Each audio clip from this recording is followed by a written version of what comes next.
नमस्कार सांग मैंने आपण मानू समस्त मो स्टोरी चैनल स्वागत। बाहाघर नुहे खेल घर पार्ट 2 शुणा चलतु। पार्ट 1 ने आम शुणी असीमा बासर घरे काचर टुकुड़ा गोटाउथिया बेले हाथ रक्त जुड़ुबुड़ू समवेदना जनइबापी ससुर रूम को आसी जाती। तापर चलतु सांग मैंने शुणा। आदि आपण मैंने पार्ट 1 शुणी ना ताल शुणा को अनुरोध। आउ हाँ सांग मैंने यही कहानी को आरंभ शेष जाए शुणु बोली प्रश्न मध्य मन को विचलित करुच्ची। मन उणा कर नहीं, सबू ठीक हो कही मो कटा जगार औषध एवं बैंडेज लगेदेले ससुर। आपण एमिति काहींकी कले बापा? मो बापा गरीब सत, किंतु पैसा पाई से केबे निज झील को बिक्री करि परिबेनी बोली पचारिली ससुर को। सेते बेलकु मो कंठ रुद्ध हो जाउथुला एवं आखि मध्य ओदा हो जाउथुला। तुम ठारू भल झील केबे लंठन धरी खोजिथिले भी मु पाई न थांती असीमा। मो घरर लक्ष्मी तुमे, कांद नहीं बोली आखिरु लुह पोछीदेले ससुर। प्रवीण घरर एकईर बड़ा विशिकेशन, कहीं से आमर गोटे बोली पुओ। सासु तुमर केते उपास व्रत करिला परे कोड़े आसिला पिलाटी, केबे केउथिरे उणा करी नाहु। छोट बेलू एक जिदिया, जहाँ चाहिए ताहा पाइबाकू से दिन राति एक कर दिए। बयस बढ़िया सहित जिद्दी भी बढ़िया लगिला। कुसंगरे पड़ी खराब रास्तार पथिक पलटि जाए। आउ जदि भाग्यवशत भल मनीषटीए से रास्तार भेट हो जाए, तेबे पथिकटी आउ बाट बणा हुए नहीं, भल रास्ता को चली आसे। प्रवीण भी गोटे सुंदर पथरे आग को बढ़िया पाद बढ़ेइथिला जेबे से तम संस्पर्श आसीथिला। ससुर मुहरु एक कथा शुणी आश्चर्य होई चाहि रहिली। मो मनर असंख्य प्रश्नर ढेउ विषय ससुण जानीपारे बोधे। आउ कहले, हाँ माँ, मु तुम दुई जनक विषय सबू जानिछि। बहुत बदगुण एवं बद अभ्यास थिला प्रवीण, हेले तुमको पाइबापी से निजको परिवर्तन कर देइथिला। ता भितरे हेउथिबा परिवर्तन आम बुढ़ा बापा माँ दुईटांका आखिरे खुशीर लुह आनी देइथिला कही भाव विह्वल होइगले ससुर। से सबू छलना थिला बापा, मु केवल तांक शतरंज खेलर मोहरा ही थिली। तांक मनरे मो प्रति किछि भावना नथिला बोली कहली। मुह हुए तो बहुत प्रकार मिछ कहि पारे, ले आखि केबे मिछ कहि पारे ना। ता आखिरे थिबा खुशी को आमे देखिचु। मनर कथा आखि ही प्रतिफलित करे। किंतु विगत 6-7 मास हेब से बहुत चिंतारे रहिला। घरे खियापिया किछि करिला नहीं। मु जानिबाकू पाइली जे से क्लब पब जाई बहुत दुष्ट प्रवृत्ति लोकंक संस्पर्शरे आसी निशाग्रस्त अवस्था राति डेरी रे फेरुची। ए सबू देखी केउ बापार देह सहिब। मोर सही पुरुणा हसुथिबा प्रवीण दरकार थिला। सेइथिपाई ए बुढ़ा बापाटा निजे स्वार्थपर होइगला। मोते संपूर्ण रूपरे विश्वास थिला जे तमे एकमात्र मनीष जी पुणी मो पुओ को ठीक रास्ता को आनी परिबो।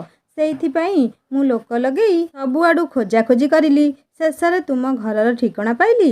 ए स्वार्थपर बापा को से समय आउ किछि बुद्धिबाट देखागला नहीं। मु जानिछि से बहुत पसंद करे तुमको। तुमको बोहू करिबा पई तुम बापा को बहुत बुझेइछि। मु कष्टरे राजी करैछि। टंका से मागी नथिले, बरं बाहाघरटा बिना द्विधारे होइजियो बोली मु जाची करी देइथिली। तथापि बापा मन तांकर मानिला नहीं। विवाह पूर्व दिन पैसा फेरस्त करबाकू आसीथिले एवं कहिथिले, मरीगला परे असीमार माँ को मु मुह देखै पारिबिनी। मो झील को पैसा नहीं विवाह करिले मो आत्मा मध्य शांति पाइब नहीं। किंतु मु तांको राण नियम करी बाध्य करिबारु से रखिले। बहु तमे घर को आसिल मु बहुत खुशी। ए घर एबे तुमर, स्वामी मध्य तुमर। बहुत बड़ दायित्व तुम कांध उपरे देली। मोर विश्वास तमे सबू बहुत भलरे संभाली नेब। बहुत आशा नहीं कहूथिले ससुर। आपण जेमिति भाबुछंती सेमिति गुण मो पाखरे नाही बापा।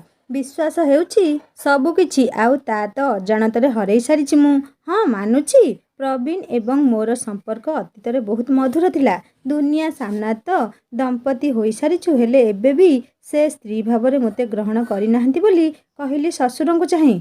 निंब पिता बोली दोष तार नुहे कि महु मिठा बोली सेथिरे मध्य तार कौनसी महानता नहीं। केवल जीभ ही निष्पत्ति नेउछि केउंटा मिठा और केउंटा पिता बोली। सबुठारु मूल्यवान कथा हेउछि जे ए जीभकू केवल मिठा स्वाद ही रुचि लगे।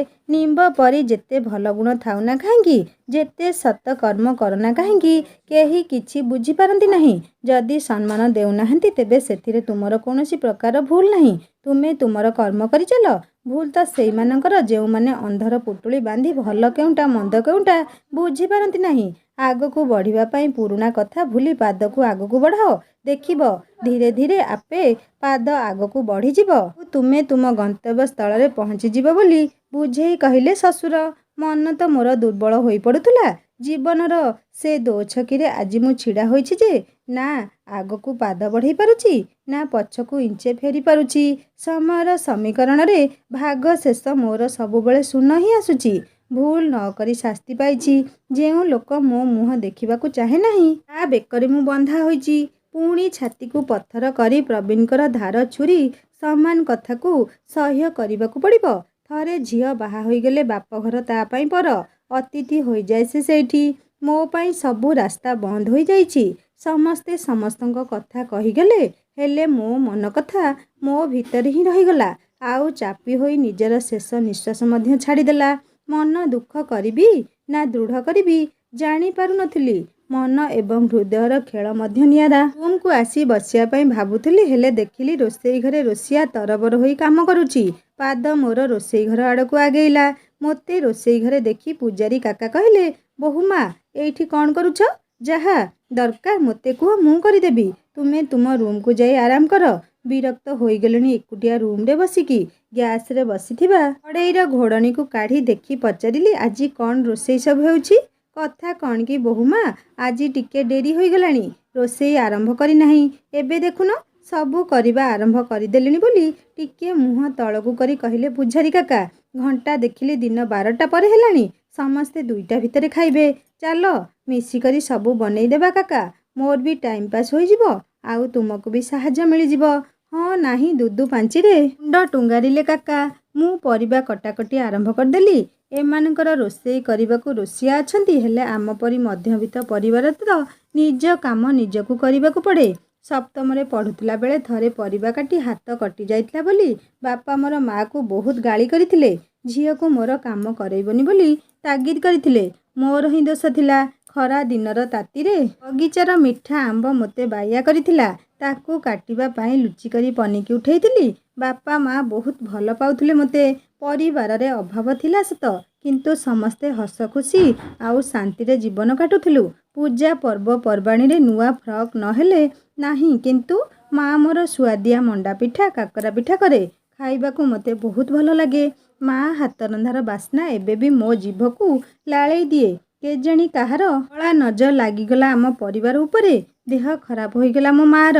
ବାପାଙ୍କ ରୋଜଗାରର 70% ମାଆର ଔଷଧ ଆଉ ଡାକ୍ତର ଖର୍ଚ୍ଚରେ ସରିଯାଉଥିଲା। ସତରେ ମଧ୍ୟବିତ୍ତ ପରିବାର ପାଇଁ ରୋଗ ହେଉଛି କାଳ। ଅଭାବ ବଢ଼ି ଚାଲିଲା ଆଉ ତା ସହିତ ଋଣ ମଧ୍ୟ। କିନ୍ତୁ ମାଆର ରୋଗ ଭଲ ହେବାର ନାଁ ଧରିଲା ନାହିଁ। କଷ୍ଟ ବହୁତ ପାଇଲା ମା। କାନ୍ଦି କାନ୍ଦି ଦିନେ ବାପାଙ୍କୁ କହିଲା, ଏଇ ନିଆଁ ଲଗା ରୋଗଟା ମୋତେ ଖାଇବ। ପଇସା ପତ୍ର ଆଉ ଖର୍ଚ୍ଚ କର ନାହିଁ କି ଋଣ ଆଉ କର ନାହିଁ। ଛୁଆ 2ଟାଙ୍କୁ ମଣିଷ କର। 2 ପଇସା ସଞ୍ଚୟ କରିବା ପାଇଁ ତମେ ବହୁତ ପରିଶ୍ରମ କରୁଛ। ମୁଁ ବଞ୍ଚିବି କି ନାହିଁ ଜଣା ନାହିଁ, ହେଲେ ଛୁଆ 2ଟା ମଣିଷ ହୋଇଗଲେ ମୋ ଆତ୍ମାଟା ଶାନ୍ତି ପାଇଯିବ। ବାପା କିନ୍ତୁ ମାଆକୁ ଭଲ କରାଇବା ପାଇଁ ବହୁ ଡାକ୍ତର ଦେଖେଇଲେ, କିନ୍ତୁ ଦୈବର ବିଚାର ବି ନିଆରା। ଯେତେ ପ୍ରଚେଷ୍ଟା କଲେ ମଧ୍ୟ ମାସ 4টাରେ ସବୁଦିନ ପାଇଁ ନିଦ୍ରାରେ ଶୋଇପଡ଼ିଲା ମୋ ମା। ମୁଣ୍ଡରୁ ମୋର ତା ପଣତର ଛାଇ ଚାଲିଗଲା। ମୁଁ ଛୋଟ ବୟସରୁ ଅନାଥ ହୋଇଗଲି। ମା ଗଲା ପରେ ବାପା ପଥର ପାଲଟିଗଲେ। ବାପା ଆମ ପାଇଁ ବଟବୃକ୍ଷ ସାଜି ଶୀତଳ ଛାଇ ଦେଉଥିଲେ, କିନ୍ତୁ ସେ ନିଜେ ଭାଙ୍ଗିଗଲେ ଆଉ ଆମକୁ ସମ୍ଭାଳିବ କିଏ? କୁକରର ଶବ୍ଦରେ ଭାବନା ରାଇଜରୁ ଫେରି ଆସିଲି। ଆଖି ଆଗରେ କିନ୍ତୁ ମାଆର ହସ ହସ ମୁହଁ ଆଉ ଆମେ ବିତେଇଥିବା ମୁହୂର୍ତ୍ତ ଗୁଡ଼ିକ ନାଚି ଉଠୁଥିଲା। ସମୟ ଖାଇବାର ହୋଇଯାଇଥିବାରୁ ସମସ୍ତେ ଡାଇନିଂରେ ଯାଇ ବସିଲେ। ଥାଳିରେ ବଢ଼ାବଢ଼ି କରି ଡାଇନିଂରେ ରଖିଦେଲି। ଶ୍ୱଶୁର ଖାଇବା ପାଇଁ ବସିଲେ। ପ୍ରବୀଣ ନ ଖାଇଲା ଯାଏଁ ଶାଶୁ ଖାଦ୍ୟ ମୁହଁକୁ ନିଅନ୍ତି ନାହିଁ। ଅଭିମାନିତ ଚାଲି ଯାଇଥିଲେ, ହେଲେ ଭାବୁଥିଲି ସେ ଆସିବେ କି ନାହିଁ। କିନ୍ତୁ ଠିକ୍ ସେତିକି ବେଳକୁ ବାହାରୁ ଘରକୁ ଆସିଲେ ଆଉ ପୂଜାରୀ କାକାଙ୍କୁ କହିଲେ ଖାଇବା ବାଢ଼ିବା ପାଇଁ। ଆରେ ବାଃ, ଆଜି ତ ଖାଇବା ବହୁତ ସ୍ୱାଦିଷ୍ଟ ତିଆରି କରିଛ କାକା। ତା ପାଇଁ ତ ତୁମକୁ ପୁରସ୍କାର ମିଳିବା କଥା। ସେତେବେଳକୁ ଶାଶୁ ଆସିଲେ ଆଉ କହିଲେ, ଭଲ ଲାଗୁଛି ଯଦି ପେଟ ପୂରେଇକି ଖାଇଦେରେ ବାପା। ଖରା ତରାରେ ବୁଲି ଖିଆପିଆର କିଛି ଠିକ୍ ଠିକଣା ନାହିଁ। ଶ୍ୱଶୁର କିନ୍ତୁ ମୁରୁକି ହସୁଥାନ୍ତି। ମୁଁ ରୋଷେଇ ଘରେ ଥାଇ ସବୁ ଶୁଣୁଥିଲି। କାକା ଆଉ ଟିକେ ତରକାରୀ ଆଣିଲ ବୋଲି ମାଗିଲେ ପ୍ରବୀଣ। କାକା ତରକାରୀ ବାଢ଼ି ଦେବାରୁ ପୂଜାରୀ କାକାଙ୍କୁ କୁଣ୍ଢେଇ ପକେଇଲେ ପ୍ରବୀଣ ଏବଂ କହିଲେ, ଏମିତି ସ୍ୱାଦିଷ୍ଟ ଖାଇବା ସବୁଦିନ ବନେଇବ କାକା। ଲାଜେଇ ଆଉ ମୁହଁ ତଳକୁ କରି ପୂଜାରୀ କାକା କହିଲେ, ଆଜି ରୋଷେଇ ସବୁ ବୋହୂମା କରିଛନ୍ତି। ଆଲିଙ୍ଗନର ପୁରସ୍କାରଟା ତାଙ୍କୁ ମିଳିବା ଦରକାର। ପାଟିକୁ ନେଉଥିବା ହାତଟା ଅଧାରେ ଅଟକିଗଲା। ପ୍ରବୀଣଙ୍କ ହାତଟା ଅଟକିଗଲା କିଛି କ୍ଷଣ ପାଇଁ। ସମସ୍ତେ କେବଳ ତାଙ୍କ ମୁହଁକୁ ଚାହିଁ ରହିଥିଲେ। ଝଡ଼ ଆସିବା ପୂର୍ବରୁ ସମୁଦ୍ର ଯେମିତି ଶାନ୍ତ ଥାଏ, ସେହିପରି ପ୍ରବୀଣ ମଧ୍ୟ ଶାନ୍ତ ଥିଲେ। ଭାବିଥିଲି ରାଗରେ ଥାଳି ଫିଙ୍ଗିଦେବେ, ସମସ୍ତଙ୍କ ସାମ୍ନାରେ ଅପମାନିତ ହେବେ ବୋଧେ। କିନ୍ତୁ ମୋର ସବୁ ଭାବନାକୁ ମୋର ଭୁଲ ପ୍ରମାଣିତ କରିଦେଲେ ପ୍ରବୀଣ। ଥାଳି ସଫା କରି ସବୁ ଖାଇଦେଲେ ଆଉ ଶାଶୁଙ୍କ ଆଡ଼କୁ ଚାହିଁ କହିଲେ, ମୁଁ ଖାଦ୍ୟକୁ କେବେ ଅପମାନ କରେନି, କିନ୍ତୁ ଏତେ ସ୍ୱାଦଯୁକ୍ତ ଖାଦ୍ୟ ସବୁବେଳେ ଖାଇଲେ ଦେହ ଖରାପ ହେବ। ପ୍ରବୀଣଙ୍କ କଥା ଶୁଣି ହସ ଲାଗିଲା ଟିକେ। ଆଉ ଯିଏ କହିଛି ହୃଦୟକୁ ରାସ୍ତା ପେଟ ଶାନ୍ତିରୁ ବୋଲି, ଏକଦମ ଠିକ୍ କହିଛି। ଶ୍ୱଶୁର ସବୁ ଦେଖୁଥାନ୍ତି ଆଉ ମୁରୁକି ମୁରୁକି ହସୁଥାନ୍ତି। ମୋତେ ଭିତରୁ ଖୁସି କାହିଁକି ଲାଗୁଥିଲା ମୁଁ ଜାଣିପାରିଲିନି। ପୁରୁଣା ପ୍ରେମକୁ ପାଇବାର ଆଶା କି ଇଚ୍ଛା ଜାଗ୍ରତ ହେଉନାହିଁ ତ, କିନ୍ତୁ ଭାବନା ଉପରେ ମୋର ଅକ୍ତିଆର ମଧ୍ୟ ନାହିଁ। ମନ ତ ପାଗଳ ପ୍ରଜାପତି ପରି ଉଡ଼ି ବୁଲୁଛି। ଯେଉଁ ସବୁ ପରିସ୍ଥିତି ମୋ ନିୟନ୍ତ୍ରଣରେ ନାହିଁ, ତାହାକୁ ଭାବି କେବଳ ନିଜର ମାନସିକ ଚିନ୍ତା ବଢ଼ାଉଛି ଏବଂ ସମୟ ମଧ୍ୟ ନଷ୍ଟ କରୁଛି। ସମସ୍ତେ ଚୁପଚାପ ନିଜ ରୁମକୁ ଚାଲିଗଲେ। ଏତେ ବଡ଼ ଘରେ ଏକୁଟିଆ ବସି ଖାଇବା ବହୁତ କଷ୍ଟ। ତଣ୍ଟିରେ ମୋର ଲାଖିଗଲା, କାଶ ମଧ୍ୟ ହେଲା। ହଠାତ୍ ସାମ୍ନାକୁ ପାଣି ଗ୍ଲାସଟା ଦେଖି ପିଇଦେଲି ଆଉ ମୁହଁ ଉପରକୁ କରିଲା ବେଳକୁ ସାମ୍ନାରେ ପ୍ରବୀଣ ଥିଲେ। ମୋ କାଶ ଦେଖି ସେ ମୋ ପାଇଁ ପାଣି ଗ୍ଲାସ ବଢ଼େଇ ଦେଲେ ବୋଲି ବିଶ୍ୱାସ କରିପାରୁନଥିଲି। ତାଙ୍କୁ ଚାହିଁବାରୁ କହିଲେ, କାଶି କାଶି ମରିଗଲେ। ବଧୂ ହତ୍ୟା ସନ୍ଦିଗ୍ଧରେ ମୋତେ ନେଇ ଜେଲରେ ଭର୍ତ୍ତି କରିବ? ତୁମ ପରି ମଧ୍ୟବିତ୍ତ ପରିବାରର ଲୋକଙ୍କଠାରେ କି ବିଶ୍ୱାସ? ପଇସା ପଛରେ ଗୋଡ଼େଇବା କେବଳ ଜଣା। କହି ଚାଲିଗଲେ ସେଇଠୁ। ମନେ ମନେ ଭାବିଲି, କାଳେ କାଶି କାଶି ମୁଁ ମରିଯିବି ଆଉ ସମ୍ପତ୍ତି ତାଙ୍କର ଏଇ ସ୍ୱର୍ଗ ପଳେଇବି। ସେଇଥିପାଇଁ ବୋଧେ ପ୍ରବୀଣଙ୍କର ବହୁତ ଚିନ୍ତା। କିନ୍ତୁ ସେ ଜାଣିନାହାନ୍ତି, ସେ ମୋର ଭାବନା, ଭଲ ପାଇବା, ଆଶା, ବିଶ୍ୱାସକୁ ହତ୍ୟା କରି ସମାଧିସ୍ଥ କରିସାରିଛନ୍ତି। ଜାଣିନି କାହିଁକି ନିଜର କାଟୁ କଥାରେ ବାରମ୍ବାର ମୋତେ କଷ୍ଟ ଦେଉଛନ୍ତି। ମଧ୍ୟବିତ୍ତ ବୋଲି ମଥାରେ ମୋର ମୁଁ କ'ଣ ଚିତା କୁଟେଇଛି? ପ୍ରତି କଥାରେ ଆକ୍ଷେପ କରି କହୁଛନ୍ତି। ହଁ, ଏହି ମଧ୍ୟବିତ୍ତ ପରିବାରରେ ଜନ୍ମ ନେଇଛି ବୋଲି ଗର୍ବିତ ମୁଁ। ଯେତେବେଳେ ଜଣେ ଧନୀ ପରିବାରର ସଦସ୍ୟ 1 ଲକ୍ଷ ଟଙ୍କା ରୋଜଗାର କରି ତା'ର 10% ପିଲା ଉପରେ ଖର୍ଚ୍ଚ କରନ୍ତି, ସେତେବେଳେ ମୋ ବାପା ପରି ମଧ୍ୟବିତ୍ତ ପରିବାରର ସଦସ୍ୟ 100 ଟଙ୍କା ରୋଜଗାର କରି 100 ଟଙ୍କା ହିଁ ଆମ ଉପରେ ଖର୍ଚ୍ଚ କରନ୍ତି। କହିବାକୁ ଗଲେ ଏହି ମଧ୍ୟବିତ୍ତ ପରିବାରର ଝିଅର ବାପାଙ୍କର ହୃଦୟ ବିଶାଳ। ସମସ୍ୟାପୂର୍ଣ୍ଣ ଜୀବନ ଜଞ୍ଜାଳ ମଧ୍ୟରେ ମଧ୍ୟବିତ୍ତ ଶ୍ରେଣୀର ପରିବାରର ପ୍ରତି ସଦସ୍ୟ ପ୍ରତି ମୁହୂର୍ତ୍ତରେ ପ୍ରତିଦିନ ନିଜର ଆତ୍ମସମ୍ମାନର କଷଟି ପଥରରେ କଷି ହୋଇଥାନ୍ତି। ଅର୍ଥ ଅନର୍ଥର ମୂଳ କାରଣ। ଅନର୍ଥଠାରୁ ଦୂରେଇ ରଖିବାର ଅନେକ ପ୍ରୟାସ କରି ସେଥିରେ ନିରାଶ ହୋଇ ନିଜର ଭଗ୍ନ ମନୋରଥକୁ ସାନ୍ତ୍ୱନା ଦେବା ପାଇଁ ଭାଷା ହୁଏତ ତାଙ୍କ ଶବ୍ଦକୋଷରେ ଅଭାବ ପଡ଼ିଯାଏ, କିନ୍ତୁ ଚେଷ୍ଟା ପରିଶ୍ରମ କରି ଚାଲିଥାନ୍ତି। ଅନେକ ସ୍ୱପ୍ନ ଆଖିରେ ଥାଏ, କିନ୍ତୁ ପୂର୍ଣ୍ଣ କରିବା ପାଇଁ ସବୁବେଳେ ପ୍ରଚେଷ୍ଟାରତ ଥାନ୍ତି। ମା ଚାଲିଯିବା ପରେ ମୁଁ ତ ଛୋଟ ଥିଲି ବୋଲି ଦୁଃଖିନୀ ଥିଲି, ହେଲେ ଭାଇ ମଧ୍ୟ ଭାଙ୍ଗି ଯାଇଥିଲା। ସାଇ ପଡ଼ିଶା କେବଳ କହୁଥିଲେ, ଝିଅଟି ଛୋଟ ଅଛି, ଏମିତି ରହିବ। କିନ୍ତୁ ଭାଇ କଥା କେହି ଭାବୁନଥିଲେ। ତା ମନର ଅବସ୍ଥା କାହାକୁ ନିଘା ନଥିଲା। ଦ୍ୱାଦଶରେ ତ ପଢ଼ୁଥିଲା। 17 ବୟସର ପୁଅ କ'ଣ ବେଶୀ ବଡ଼ ହୋଇଗଲା ଯେ ତା କାନ୍ଧରେ ପରିବାରର ଭାର ଦିଆଯାଇପାରିବ? ପାଠ ଭଲ ପଢ଼ୁଥିଲା। ବହୁତ ଆଶା ଥିଲା ଜୀବନରେ ଆଗକୁ ବଢ଼ିବ ବୋଲି। ହେଲେ ବାଧକ ସାଜିଲା ଅର୍ଥ। ବାପା ଋଣ ଭାରରେ ବୁଡ଼ି ଯାଇଥିଲେ। ଘରକୁ ସୁଧ ନେବା ପାଇଁ ଲୋକମାନଙ୍କର ଭିଡ଼ ଜମୁଥିଲା।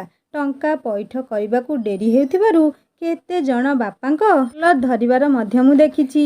ଦ୍ୱାଦଶରେ ବହୁତ ଭଲ ନମ୍ବର ରଖି ପାସ୍ କରିଥିଲା ଭାଇ। ଉଚ୍ଚ ଶିକ୍ଷା ପାଇଁ ବହୁତ ଇଚ୍ଛା ଥିଲା ତା'ର। ଟଙ୍କା ରୋଜଗାର କରିବାକୁ ଯାଇ ବାପା ରାତିଦିନ ଘରକୁ ଆଉ ଫେରିଲେ ନାହିଁ। କିଏ କହିଲା ସେ କାମକୁ ଯାଉନାହାନ୍ତି ତ, କିଏ କହିଲା ସେ ଟ୍ରେନ୍ ଲାଇନ୍ ପାଖରେ ବସିଛି। 10 ଲୋକଙ୍କ 10ଟା କଥା। ଏପରି ଅବସ୍ଥାରେ ପରିବାରର ପ୍ରତିପୋଷଣ ଆଉ ଋଣ ଭାରକୁ କମ୍ କରିବା ପାଇଁ ଗ୍ୟାରେଜ୍ ଯାଇ କାମ କରିବାକୁ ବାଧ୍ୟ ହେଲା ଭାଇ। ଯେଉଁ ହାତ କଲମ କାଗଜରେ ନିଜର ସୃଜନଶୀଳତା ଏବଂ ନୂତନତାକୁ ପରିଦର୍ଶନ କରିଥାନ୍ତା, ସେ ହାତ ରେଞ୍ଚି ଓ ଗ୍ରୀସରେ କଳା ହେଲା। ହାତ କଳା ହେଲାନି ଯେ ତା ଭବିଷ୍ୟତ, ସ୍ୱପ୍ନ, ଆଶା, ଆକାଂକ୍ଷା ସବୁ କେଉଁ ଅନ୍ଧାର ଗଳିକୁ ଚାଲିଗଲା, ଯେଉଁଠି ଆଉ ଆଲୋକର ସନ୍ଧାନ ମିଳିଲା ନାହିଁ। ଅଜାଗା ଘା ଯେପରି ଦେଖି ହୁଏ ନାହିଁ କି ଦେଖେଇ ହୁଏ ନାହିଁ, ସେଥିପାଇଁ ବେଳେବେଳେ ଭଗବାନଙ୍କୁ ଦୋଷ ଦେଇ ମନକୁ ଶାନ୍ତି କରନ୍ତି। ନିଜର କର୍ମକୁ ଆଦରି ସବୁ ସହିଯାଆନ୍ତି। ନିଷ୍ଠୁର ସମାଜ ସାହାଯ୍ୟ କରିବା ତ ଦୂରର କଥା, କିନ୍ତୁ ତା ପରିବର୍ତ୍ତେ ବ୍ୟଙ୍ଗ ବିଦ୍ରୂପ କରିବାକୁ ଆଗଭର ହୁଅନ୍ତି। କିଏ କେତେ କଷଣ ସହିଛି ତା ଜାଗାରେ ନ ରହିବା ପର୍ଯ୍ୟନ୍ତ କେହି ଜାଣିପାରିବେନି। ସେଇଥିପାଇଁ ସମାଜ ଜାଣି ରଖିବା ଦରକାର, କାହାକୁ ସାହାଯ୍ୟ ନ କରିପାରିଲେ ଦୁଃଖ ନାହିଁ, କିନ୍ତୁ ତାର ହୃଦୟରେ କଣ୍ଟା ଫୋଡ଼ିଲା ଭଳି ଯନ୍ତ୍ରଣା ଦେବା ଉଚିତ ନୁହେଁ। ଫୁଲ ସେଜରେ ଶୋଇ ରୂପା ଚାମଚରେ ଖାଇ ପ୍ରବୀଣ କ'ଣ ଜାଣିଛନ୍ତି ମଧ୍ୟବିତ୍ତ ପରିବାରର କଷ୍ଟ ଆଉ ସଂଘର୍ଷ। ସେତେବେଳେ ଅର୍ଥର ଅଭାବ ନଥିଲେ ଭାଇ ନିଶ୍ଚୟ ଗୋଟିଏ ଭଲ ଜାଗାରେ ଚାକିରି କରିଥାନ୍ତା। ସୃଷ୍ଟିକର୍ତ୍ତା କେତେବେଳେ କାହା ଉପରେ ସୁନା କଳସ ଢାଳି ଦିଅନ୍ତି ତ ଆଉ କାହା ମୁଣ୍ଡରେ ଫମ୍ପା କଳସ। ଏତେ କଥା ଭାବୁ ଭାବୁ କେତେବେଳେ ଯେ ରାତି ହୋଇଯାଇଥିଲା ଜାଣିପାରିଲି ନାହିଁ। ଚିନ୍ତାମଗ୍ନ ମଣିଷ ସବୁବେଳେ ସମୟ ପାସୋରି ଯାଏ। ଏତେ ବଡ଼ ଘରେ ଏକୁଟିଆ ଶୋଇବାକୁ ଡର ଲାଗେ। ରାତିରେ ବାରମ୍ବାର ନିଦ ଭାଙ୍ଗେ। ନଜର କେବଳ ମୋର କାନ୍ଥରେ ଲାଗିଥିବା ଘଣ୍ଟାର କଣ୍ଟା ଉପରେ ଥାଏ। ଯଦି କେବେ ରାତି 3ଟାରେ ନିଦ ଭାଙ୍ଗିଯାଏ ତେବେ ଅନେଇ ଅନେଇ ମୋର ରାତି ପାହେ।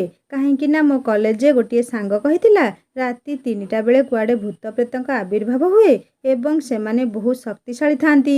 ଭୂତ ମାରିଦେବ ଯଦି ମୋତେ ଠିକ୍ ଅଛି, ହେଲେ ଯଦି ବିକୃତ ରୂପ ମୋତେ ଦେଖାଏ ମୁଁ ସେ କଥା ଭାବିଲେ ହିଁ ନିଦ କୁଆଡ଼େ ଉଡ଼ିଯାଏ। ଛାତିରେ ଦମ୍ଭ ରଖି ହନୁମାନ ଚାଳିଶା ମନରେ ଜପି ଶୋଇପଡ଼େ। ମୁଣ୍ଡ ଘୋଡ଼େଇ ହୋଇ ଶୋଇଲେ ଭୂତ ଦେଖାଯିବ ନାହିଁ ବୋଲି ସବୁଦିନ ଘୋଡ଼େଇ ହୋଇ ଶୋଇପଡ଼େ। ପେଟରେ କିଛି ଓଜନ ଲାଗିବାରୁ କାନରେ ଘୁଙ୍ଗୁଡ଼ି ଶବ୍ଦ ବାଜିବାରୁ ନିଦଟା ମୋର ଭାଙ୍ଗିଗଲା। ଦେହରେ ମୋର ଓଜନିଆ ହାତଟା ପଡ଼ିଥିଲା।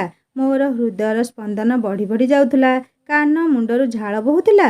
ମନରେ ଆସୁଥିଲା କିଏ ଅଛି ଏଇଠି? ଏତେ ଦିନ ହେଲା ଶାଶୁ କେବେ ତ ଆସି ମୋ ସହିତ ଶୋଇନାହାନ୍ତି କି ଆଜି କେହି ସେ ସାଇ ପଡ଼ିଶା ନଣନ୍ଦମାନେ ବି ଘରକୁ ଆସିନାହାନ୍ତି। ତାହେଲେ କିଏ? ଘାସ ବାନ୍ଧି ମୁହଁରୁ ଚାଦର କାଢ଼ିଲି। ପାଖରେ ପ୍ରବୀଣକୁ ଶୋଇଥିବାର ଦେଖି ଯେତିକି ଆଶ୍ଚର୍ଯ୍ୟ ହେଲି ସେତିକି ଚମକିଲି ମଧ୍ୟ। ପ୍ରଥମେ ତାଙ୍କ ହାତ ମୋ ଦେହରୁ ହଟାଇଲି। ତଥାପି ଏତେ ନିଦ ଥିଲା ଯେ ତାଙ୍କର ଘୁଙ୍ଗୁଡ଼ି ବନ୍ଦ ହେଉନଥିଲା କି ସେ ଉଠୁନଥିଲେ। ସମୟ ସେତେବେଳକୁ ସକାଳ 4ଟା। ଉଠ, ଏଇ ଶୁଭୁଛି ନା, ଉଠ ବୋଲି କହି ଉଠେଇବାକୁ ଚେଷ୍ଟା କରିଲି। ଆଉ ଟିକେ ଶୋଇପଡ଼େ, କାଲି ଅଫିସ ଛୁଟି ଅଛି, ନିଦ ବାଉଳାରେ କହୁଥାନ୍ତି। ମୁଁ ପୁଣି ଉଠେଇବାରୁ ଚିଡ଼ିକି ଆଖି ଖୋଲିଲେ ଆଉ ମୋତେ ସାମ୍ନାରେ ଦେଖି ଚିତ୍କାର କରିଲେ। କଳ୍ପନା ବାହାରେ ଥିଲା ପରିସ୍ଥିତି ତାଙ୍କ ପାଇଁ। ଥର ଥର କଣ୍ଠରେ କହୁଥିଲେ କ'ଣ କରୁଛ ତମେ ଏଇଠି ଏତେ ରାତିରେ? ଘରେ ପୁଣି ମୋ ଖଟରେ। ଗୋଟିଏ ମିନିଟ୍ ଭିତରେ 100 ପ୍ରଶ୍ନ ମୋତେ କହିବାକୁ ଲାଗିଲେ ଆଉ ଆଖି ବଡ଼ ବଡ଼ କରି ଚାହିଁଲେ ପ୍ରବୀଣ। ମୁଁ ତୁମ ପାଖକୁ ନୁହେଁ, ବରଂ ତମେ ମୋ ପାଖକୁ ଆସିଛ। ନଜର ବୁଲେଇ ଦେଖ କହି ଖଟରୁ ଉଠି ଠିଆ ହେଲି। ଚାରିଆଡ଼େ ଚାହୁଁଥିଲେ। କିଛି କ୍ଷଣ ଚୁପ୍ ରହିବା ପରେ ବୋଧେ ନିଜ ଭୁଲ ବୁଝିପାରିଲେ ଆଉ ମୁଣ୍ଡ କୁଣ୍ଡେଇ ନିଜକୁ ଗାଳି ଦେଉଥିଲା ପରି ମନେ ହେଉଥିଲା। ତଥାପି ମୁହଁ ଟାଣ କରି କହିଲେ ହଁ, ଏଇଠି ଶୋଇପଡ଼ିଲି ଯେ କ'ଣ ହେଲା? ତମେ ଆସିବା ପୂର୍ବରୁ ଏଇଟା ମୋ ରୁମ୍ ଥିଲା। ବାଥରୁମ୍ ଯାଇଥିଲି, ନିଦ ବାଉଳାରେ ଚାଲି ଆସିଛି। ସ୍ୱାଭାବିକ କଥା, ନିଦରେ ଥିଲେ ପାଦ ଚିନ୍ତା କରି ପାରେନି କେଉଁ ରୁମ୍କୁ ଯିବ ବୋଲି କହି ଖଟରୁ ଉଠିଲେ। ରୁମ୍ରୁ ବାହାରକୁ ଯାଉଥିଲେ ଆଉ ବିରକ୍ତି ଭାବରେ କ'ଣ ଗୁଣୁଗୁଣୁ ହେଉଥିଲେ। ମୁଁ ଜାଣିଛି ମୋତେ ହିଁ ଗାଳି କରୁଥିବେ। ଯେତେ ଯାହା ହେଲେ ବି ମୋ ଯୋଗୁଁ ସେ ତାଙ୍କ ରୁମ୍ରୁ ହିଁ ବହିଷ୍କୃତ ହୋଇଥିଲେ। ଆଉ ମନରେ ଭାବି ହସ ଲାଗିଲା। ନିଜକୁ ରୋକି ନ ପାରି ଟିକେ ହସିଦେଲି। ବୋଧେ ତାଙ୍କୁ ମୋ ହସ ଶୁଣି ଅପମାନ ବୋଧ ହେଲା। ପଛକୁ ଚାହିଁ ରାଗ ତମ ତମ ହୋଇ ଥରେ ଅନେଇଲେ ଆଉ ଚାଲିଗଲେ। ସେ ଗଲା ପରେ ମୋ ହସର ଅସର ଆଉ ବନ୍ଦ ହେବାକୁ ନାଁ ନେଲା ନାହିଁ। ତାଙ୍କ ମୁହଁ ସତରେ ଦେଖିବା ପରି ଥିଲା।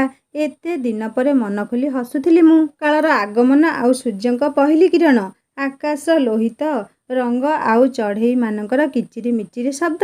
ନିଆରା ଏ ସମୟ। ମନ ପ୍ରଫୁଲ୍ଲିତ ଥିଲେ ବୋଧେ ଦୁନିଆର ସବୁ ଜିନିଷ ସୁନ୍ଦର ଲାଗେ ଆଉ ସବୁ ଆପଣାର ମନେ ହୁଏ। ଝରକାର ଲୁହା ରେଲିଂ ଭିତରୁ ନିଜକୁ ସୁନାର ପଞ୍ଜୁରୀ ଭିତରେ ଥିବା ବାରମାସୀ ଚଢ଼େଇ ପରି ଅନୁଭବ ହେଉଥିଲା। 12 ମାସର 12 ରଙ୍ଗରେ ରଙ୍ଗୀନ ହୋଇ ଖୋଲା ଆକାଶ ତଳେ ବସି ଇନ୍ଦ୍ରଧନୁର 7 ରଙ୍ଗକୁ ଦେଖି ଖୁସିରେ ନାଚି ଉଠୁଥିବା ମଣିଷ ଆଜି ଚାରି କାନ୍ଥ ଭିତରେ ବନ୍ଦୀ। ଭାସି ଆସୁଥିଲା କାହାର ହସିବା ଆଉ ରାଗିବାର ଶବ୍ଦ। ନିରୀକ୍ଷେଇ ଚାହିଁଲି। ଘର ପଛ ପାଖରେ ପୂଜାରୀ କାକାଙ୍କ ଘର, ଯିଏ ଏଇଠି ରୋଷେଇ କରନ୍ତି। ତାଙ୍କ ସ୍ତ୍ରୀଙ୍କ ସହିତ କଥା ହେଉଥିଲେ ବୋଧେ। ସ୍ତ୍ରୀଙ୍କର ଅଭିମାନ ଏବଂ ଅପ୍ରସନ୍ନତା ତାଙ୍କ କଥାରୁ ବାରି ହେଉଥିଲା। କ'ଣ କହିବି ଯେ ତମକୁ? ତେଲର ଦାମ ବଢ଼ିଲା ବୋଲି ତମେ ମୋତେ ମୋ ବାପା ଘରକୁ ନେଇପାରିବନି? କେତେ ମନ ଥିଲା ମୋ ବାପାଙ୍କର। ବୟସ ହେଲାଣି, ମୋତେ ଟିକେ ଦେଖିବାକୁ କହୁଥିଲେ ବୋଲି ମାନ ଅଭିମାନ ସହିତ କହୁଥିଲେ ପୂଜାରୀ କାକାଙ୍କ ସ୍ତ୍ରୀ। ହଇ ହୋ, ଆର ସପ୍ତାହରେ ଯାଇଥିଲ ପରା। ମାସକୁ 4 ଥର ଯିବାକୁ ମନ ହେବ ବୋଲି କ'ଣ ତେଲ ପୋଡ଼ି ସବୁବେଳେ ତମକୁ ନେଉଥିବି? ଦରଦାମ ଯାହା ବୃଦ୍ଧି ହେଲାଣି, ଖର୍ଚ୍ଚ ପ୍ରବଳ କରିଲେ ଛୁଆ ପିଲାଙ୍କ ପାଇଁ ସଞ୍ଚିବା କ'ଣ ଆଉ ଖାଇବା କ'ଣ? ମୁହଁ ଫୁଲେଇଲେ କ'ଣ ହେବ? ଆସନ୍ତା ମାସରେ ନେଇଯିବି, ବୁଝେଇ କହୁଥିଲେ ପୂଜାରୀ କାକା। ସତରେ ମଧ୍ୟବିତ୍ତ ପରିବାର ପାଇଁ ଦରଦାମ ବୃଦ୍ଧି ଗୋଟିଏ ସମସ୍ୟା। ଦେଶର ହ୍ରାସ ପାଉଥିବା ଅର୍ଥନୀତି ଏବଂ ରାସନ ସଉଦାଠାରୁ ଆରମ୍ଭ କରି ପେଟ୍ରୋଲ ପର୍ଯ୍ୟନ୍ତ ସବୁକିଛିର ମୂଲ୍ୟ ବୃଦ୍ଧିର ମାଡ଼ କେବଳ ମଧ୍ୟବିତ୍ତଙ୍କ ମୁଣ୍ଡରେ ପଡ଼ିଥାଏ। କାରଣ ଧନୀ ଲୋକ ଯେତେ ଅର୍ଥ ବଢ଼ିଲେ ଚିନ୍ତା କରନ୍ତି ନାହିଁ। ଆଉ ଗରିବ ପାଖରେ ନା ଗାଡ଼ି ଥାଏ, ନା ଥାଏ ପେଟ୍ରୋଲ କିଣିବାର ଚିନ୍ତା ଥାଏ। ଅଳ୍ପ ବେତନ ସହିତ ବିଦ୍ୟୁତ ବିଲ୍, ଟିକସକୁ ମଧ୍ୟ ବହନ କରି ପ୍ରତ୍ୟେକ ମଧ୍ୟବିତ୍ତ ବ୍ୟକ୍ତି ହିଁ ଅସୁବିଧାର ସମ୍ମୁଖୀନ ହୁଅନ୍ତି। କାରଣ ତାଙ୍କ ପାଖରେ ଖର୍ଚ୍ଚ କରିବାକୁ କିମ୍ବା ସଞ୍ଚୟ କରିବାକୁ ବିପୁଳ ମାତ୍ରାରେ ଅର୍ଥ ନାହିଁ। ଯେକୌଣସି ଜିନିଷ କିଣିବା ପାଇଁ ତାକୁ ସଞ୍ଚୟ ନହେଲେ ବ୍ୟାଙ୍କ କିମ୍ବା ମହାଜନଠୁ ଋଣ ନେବାକୁ ହୁଏ। ଋଣ ଉପରେ ସୁଧ ଶୁଝା ହେବ ନା ମୂଳ। ମହଙ୍ଗା ମାଡ଼ ସହ ଭବିଷ୍ୟତ ପାଇଁ ଅର୍ଥ ପଇଠ ଜୀବନ ତାର ଖିନଭିନ କରିଦିଏ। ଗ୍ୟାରେଜରୁ ଭାଇ 2 ପଇସା ଆଣୁଥିଲା, ବାପା କିନ୍ତୁ କେଉଁଠି କିଛି କାମଧନ୍ଦା ବୟସ ବଢ଼ିବା ଯୋଗୁଁ ପାଉନଥିଲେ। ସୁରୁଖୁରୁରେ ଘର ଚଳେଇବା ପାଇଁ ଭାଇ ବହୁ ଚେଷ୍ଟା କରୁଥିଲା, ହେଲେ ମହଙ୍ଗା ମାଡ଼ ଆମକୁ ସହିବାକୁ ପଡ଼ିଲା। ସ୍କୁଲ ଛାଡ଼ିଲା ପରେ କଲେଜରେ ପଢ଼ିବାକୁ ମନ ସହିତ ଅର୍ଥ ମଧ୍ୟ ଆବଶ୍ୟକ। ସମସ୍ତ ପିତାମାତା ସେମାନଙ୍କ ପିଲାମାନଙ୍କ ପାଇଁ ଏକ ଭଲ ଭବିଷ୍ୟତ ଆଶା କରନ୍ତି, କିନ୍ତୁ ବୋଧହୁଏ ମଧ୍ୟବିତ୍ତ ବ୍ୟକ୍ତି ଏ ବିଷୟରେ ଚିନ୍ତା ମଧ୍ୟ କରିପାରିବେ ନାହିଁ। ପ୍ରତିଷ୍ଠିତ କଲେଜ ଏବଂ ବିଶ୍ୱବିଦ୍ୟାଳୟରେ ପାଠ୍ୟକ୍ରମ, କୋଚିଂ କ୍ଲାସର ଫି ଆକାଶ ଛୁଆଁ। ଏହା ବ୍ୟତୀତ ବାଧ୍ୟତାମୂଳକ ପିକନିକ, ଶିଳ୍ପ ପରିଦର୍ଶନ, ଅନ୍ୟାନ୍ୟ ବାର୍ଷିକ ଇଭେଣ୍ଟ ପାଇଁ ଦେୟ ଇତ୍ୟାଦି କ୍ଷେତ୍ରରେ ଅତିରିକ୍ତ ଖର୍ଚ୍ଚ ଦରକାର। ଉପାୟବିହୀନ ଅଧିକାଂଶ ମଧ୍ୟବିତ୍ତ ପିଲାମାନଙ୍କୁ ସରକାରୀ ବିଦ୍ୟାଳୟ କି କଲେଜରେ ପଢ଼ିବାକୁ ପଡ଼ିବ। ନହେଲେ ସ୍କୁଲ ଶିକ୍ଷା ପରେ ନିଜ ପଢ଼ା ବସ୍ତାନିକୁ ପେଡ଼ିରେ ସବୁଦିନ ପାଇଁ ରଖି ଭୁଲିଯିବାକୁ ପଡ଼ିବ। 5 ଆଙ୍ଗୁଠି ଯେପରି ସମାନ ନୁହେଁ, ସେହିପରି ସବୁ ପିଲା ମଧ୍ୟ ବହୁତ ଭଲ ପଢ଼ି ଛାତ୍ରବୃତ୍ତି ନେଇ ମାଗଣାରେ ପଢ଼ିବାକୁ ସୁଯୋଗ ପାଆନ୍ତି ନାହିଁ। ସବୁବେଳେ ଏପରିକି ଏକ ଉତ୍କୃଷ୍ଟ ଏକାଡେମିକ ରେକର୍ଡ ସହିତ ମଧ୍ୟ ଆର୍ଥିକ ପ୍ରତିବନ୍ଧକ ହେତୁ ଭଲ କଲେଜରେ ପହଞ୍ଚି ପାରନ୍ତି ନାହିଁ। ମୋର ପାଠପଢ଼ାର ସ୍ପୃହା ଦେଖି ଭାଇ ମୋତେ ଆଗକୁ ପଢ଼େଇବାକୁ ଇଚ୍ଛା ପ୍ରକାଶ କରିଲା। ପୂର୍ବରୁ ସଞ୍ଚୟ କରିଥିବା କିଛି ପଇସା ଆଉ କିଣିଥିବା ପୁରୁଣା ସ୍କୁଟର ବିକ୍ରି କରି କଲେଜ ଫି ଦେଲା। ମୋତେ କଲେଜ ଯିବା ଦେଖି ନିଜର ଅପୂର୍ଣ୍ଣ ଇଚ୍ଛା ପୂରଣ ହେଲା ବୋଲି ମୋତେ କହେ। କଲେଜ ଯିବା ଆସିବା ଭଡ଼ା, ଖାଇବା ଖର୍ଚ୍ଚ ସବୁ ଭାଇ ଦେଉଥିଲା। ପେଟ୍ରୋଲ ଦରଦାମ ବୃଦ୍ଧି ଯୋଗୁଁ ବସ୍ ଭଡ଼ା ମଧ୍ୟ ବଢ଼ିଗଲା। ରୋଜଗାର କମ୍, କିନ୍ତୁ ଖର୍ଚ୍ଚ ଅଧିକ ହୋଇଗଲା। କଲେଜ 2ୟ ବର୍ଷ ସୁବିଧା ହେବାରୁ ମୁଁ ପିଲାମାନଙ୍କୁ ଟ୍ୟୁସନ କରି କିଛି ପଇସା ଘର ଖର୍ଚ୍ଚରେ ଯୋଗଦାନ କରିଲି। ମୋତେ ଖର୍ଚ୍ଚ ପାଇଁ ବେଶ ଭଲ ପଇସା ମିଳିଯାଉଥିଲା ଟ୍ୟୁସନରୁ। ତେଣୁ ଭାଇ ମୁଣ୍ଡରୁ ମୋ ପାଇଁ ଚିନ୍ତା ଟିକେ ଲାଘବ ହେଲା। ଏମିତି କିଛି ଦିନ ବିତିଗଲା ପରେ ପୁଣି ମୁଣ୍ଡରେ ଠେଙ୍ଗା ପାହାର ବାଜିଲା ଯେବେ ଘରେ ସଦସ୍ୟ ସଂଖ୍ୟା ବଢ଼ିଲା। ଭାଇର ବାହାଘର ହେଲା। ଭାଉଜ ଆସିଲା ପରେ ଖର୍ଚ୍ଚ ମଧ୍ୟ ବଢ଼ିଲା। 2 ଜଣ ମଣିଷ ସୁଖ ସଂସାର ଆରମ୍ଭ କରିବେ ମାନେ ତ କିଛି ନିଜ ବ୍ୟକ୍ତିଗତ ଜୀବନ ଶୈଳୀ ପାଇଁ ଖର୍ଚ୍ଚ ମଧ୍ୟ କରିବେ। ଆଉ ନିଜ ପାଇଁ ଖର୍ଚ୍ଚ କରିବା ମଧ୍ୟ ଜରୁରୀ। ପଇସା ଆଜି ନାହିଁ କାଲି ଆସିବ, କିନ୍ତୁ ଜୀବନ ବଞ୍ଚିବାର ସ୍ୱାଦ ସବୁବେଳେ ମିଠା ରହିବନି। ବିବାହିତା ଯୋଡ଼ି ହୁଏତ ଜୀବନସାରା ପାଖରେ ରହିବେ, କିନ୍ତୁ ନୂତନତାର ଖୁସି ଏବଂ ଉତ୍ସାହ ଜୀବନସାରା ରହିବନି। ମଧ୍ୟବିତ୍ତ ମଣିଷ କିନ୍ତୁ ଗୋଟିଏ ପାଖ ସିଲେଇଲେ ଆଉ ଗୋଟିଏ ପାଖ ଚିରିଯାଏ। ଜଣଙ୍କ ଖୁସିକୁ ଦେଖିବାକୁ ଗଲେ ଆଉ ଜଣେ ଦୁଃଖରେ ରହିଯାଏ। ଭାଇ କିଛି ସଞ୍ଚୟ କରି ଭାଉଜଙ୍କୁ ବୁଲେଇ ନେବାକୁ ଇଚ୍ଛା କରୁଥିଲା। 2 ଜଣ କିଛି ଦିନ ଘର ଜଞ୍ଜାଳରୁ ମୁକୁଳି ଏକାନ୍ତରେ ସମୟ ବିତାଇବାକୁ ଚାହୁଁଥିଲେ।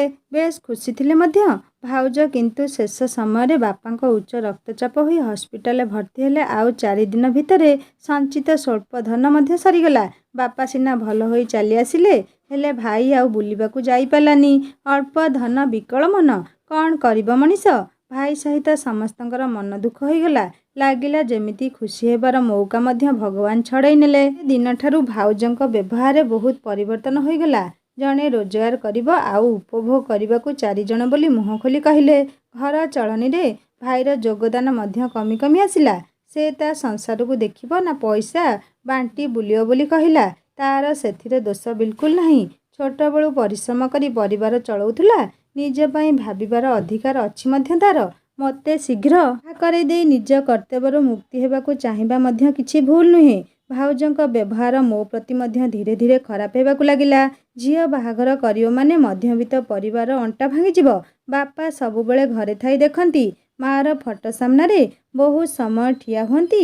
କ'ଣ କଥା ହୁଅନ୍ତି କି କ'ଣ ଭାବନ୍ତି ପଚାରିବା ପାଇଁ ସାହସ ହୁଏନି, କାରଣ ମନ ଜାଣିଛି ଯଦି ତାଙ୍କ କୋହ ଲୁହ ହୋଇ ବାହାରିଯିବ ମୁଁ ଆଉ ସହିପାରିବିନି। ଯେଉଁ ଟିକକ ସାହସ ବାନ୍ଧି ଠିଆ ହୋଇଛି ସେତକ ବି ରହିବ ନାହିଁ। ଭାଇ ବାହାଘରର ବର୍ଷେ ହୋଇନଥିଲା ମୋ ପାଇଁ ପ୍ରସ୍ତାବ ଖୋଜିବା ଆରମ୍ଭ କରିଦେଲେ। ପାଠପଢ଼ା ସରିନଥିଲା ମୋର। ଗୋଟିଏ ପ୍ରସ୍ତାବ ଭାଉଜ ଆଣିଥିଲେ ତାଙ୍କ ସମ୍ପର୍କୀୟଙ୍କ ସାଙ୍ଗ। ଭାଇ ପ୍ରଥମେ ମନା କରୁଥିଲା ବାହାଘର ପାଇଁ, କାହିଁକି ନା ପିଲାର ବୟସ ମୋ ବୟସଠୁ 2 ଗୁଣ ଥିଲା। ରୂପ ଗୁଣ କଥା ଦୂରରେ, ପିଲା ଯଦି ଭଲ ରୋଜଗାର କରୁଛି ତେବେ ଝିଅକୁ ତା ବେକରେ ଓଳେଇ ଦିଅ।